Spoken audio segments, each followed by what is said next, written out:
পানি নামি গিয়ে দেয় যে পানি উঠতে দেয় গেলে বুধবার দিল কি আজ মঙ্গলবার 7 দিন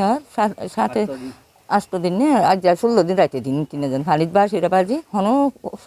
সৌজি তেল না ভাই বাজি হনি কি আর গড় ভাঙ্গি গিয়ে ওই দান বিজি গিয়ে ওই সদস্য মানে নিজেরা খাইবার মতো হন কিছু নাই এখন মানুষেরা চূড়াদের ডালদের চিনি দিয়ে ইন্ডিয়ার মানে মানুষ তরুণ হয়ে কিয়া কিয়া হাইতে যে কিয়া কিয়া হাই না পারে। গতকালকে এবং পরশু আমাদের এখানে বৃষ্টি কম হয়েছে, এই জন্য আমাদের মাতামুহুরীর যে নদীর পানি একেবারেই বিপদসীমা অনেক নিচে এবং স্বাভাবিক পর্যায়ে আছে আর কি।